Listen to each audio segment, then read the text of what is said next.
একজন পুলিশ আরেকজনকে হাত দিয়ে এরকম করে দেখলাম, মানে গায়ের মধ্যে ইশারা দিল। ইশারা দেওয়ার সাথেই পুলিশের হাতে ছিল লাঠি, সেই লাঠি দিয়ে আমার মাথার মধ্যে আঘাত করছি। শাহবাগের উদ্দেশ্যে কলম উৎসর্গ করার জন্য আমরা বের হই।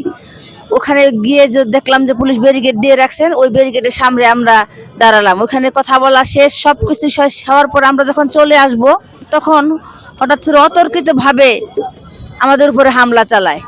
আমি অনেক সাউন্ড শুনতে পাই, আমি ধোঁয়া অন্ধকার হয়ে যায়, আমি কিছু দেখতে পাই নাই। তখন পেছন থেকে দেখে আবার পানি মারতেছে, জলকামান। তো আমি জলকামানের মধ্যে অনেক সামনে যখন পানি টানি, আমার গাটা পুরো ভিজে গেছিল, আমি পিছলা খেয়ে আমি পড়ে গেছি। পড়ে যাওয়ার পরে আমি পিছন দিকে তাকাই, দেখি দুইজন পুলিশ আমার দিকে দৌড়ে আসতেছে। পুলিশ যখন দৌড়ে আসতেছে, আমি ভাবছি আমাকে উঠানোর জন্য আসতেছে, কিন্তু দুঃখের বিষয় ওনারা এসে আমাকে উঠাই তো নাই।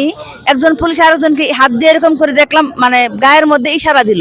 ইশারা দেওয়ার সাথেই পুলিশের হাতে ছিল লাঠি, সেই লাঠি দিয়ে আমার মাথার মধ্যে আঘাত করছি। আমি তারপর আর কিছু বলতে পারি না। তারপর আমাকে নিয়ে গেছে মেডিকেলে, ঢাকা মেডিকেলে।